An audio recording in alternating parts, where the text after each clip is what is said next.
Hey, good evening. It's Saturday, August 19th, and thanks so much for being here. You can see I'm out in my car tonight. This is the last portion of Psalm 73, this little section right at the end of this little mini look we've been having at it. And the last two verses are this. This is verses 27 and 28. 27 says, "But those who desert God will perish, for you will destroy those who abandon you. But as for me, how good it is to be near God." Or as one translation says, "The nearness of God is my good. I have made the sovereign Lord my refuge, and I will tell everyone about the wonderful things that you do." Now it may sound a little strange, verse 27 saying, "Those who desert him, who desert God, will perish, for you destroy those who abandon you." But remember the psalm where it starts in the first three verses. The psalmist is recalling, remember his foot had almost slipped. He had almost lost it. He had decided to walk away from God. He was mad because he looked at the prosperity of the wicked. And he says, they're doing great, and I'm doing terrible.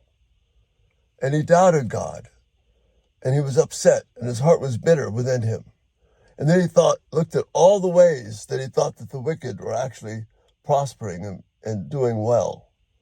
Remember, then he came to his senses, in verses, we looked earlier, and he realized he was like a brute beast.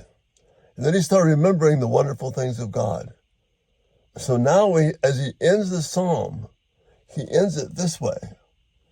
Instead of envying the wicked, what he's doing is he's saying, the wicked are not going to wind up in a good place.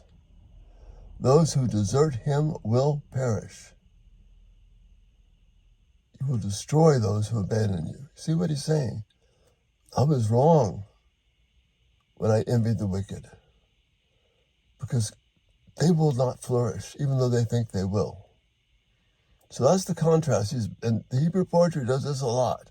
It begins right at the beginning and takes us there. And then comes back to the end and he addresses it.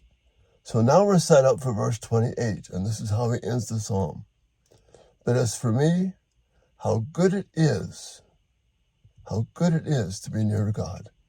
One translation, as I mentioned earlier, said, "The nearness of God is my good." He's made the sovereign Lord his refuge. Instead of the refuge being trying to envy the wicked, he's making the sovereign Lord his refuge. And he will tell everyone about the wonderful things that God does. And you see, that's these elements of praise we've been talking about. He's blown away by the goodness of God, and then he's blown away by the redemptive good things and everything that God does. So that's really how he brings these thoughts to a beautiful, powerful conclusion. See what he's saying here? I started off doubting because I had my eyes fixed on everything around me. What the wicked were doing, what the mockers were doing. And they appeared to be prosperous. They appeared to be getting it right. But as he comes to his sense, he says, no, they're not getting it right. The stuff that I was craving, the stuff that I desired, that's not my good. That's not my hope. Rather, it was, for me, how good it is to be near you.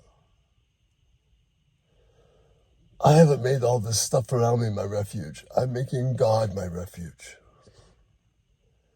And then I'm going to tell everyone about it.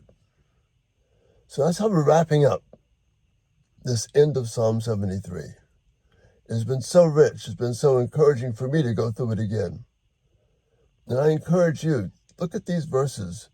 Look at the whole psalm. But read again verses 21 to 28.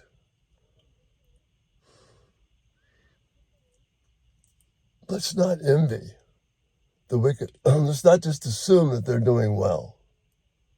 Let's not be fooled by appearances. Let's let this word of God right here be our center. the point where we know we can trust. And then, like the psalmist, like Asaph, we come to this beautiful realization. As for me, how good it is to be near God. I have made him my refuge. And I will tell everyone the wonderful deeds that you do. When we focus on the world around us, we get discouraged just like the psalmist did. But if God is my refuge, if he's my hope, then I'm secure in the middle of all this mess. And that's our hope. And that's such a beautiful connection with the psalm. Again, it's been such a wonderful privilege for me to go through this with you. Again, send in your comments and questions. This is such a bedrock for us as Christians. And you have a great Lord's Day tomorrow. And Lord willing, we'll see you again on Monday. Good night.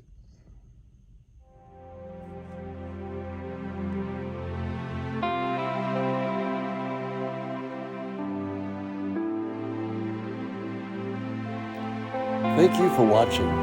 May God richly bless you as you seek to live for his glory.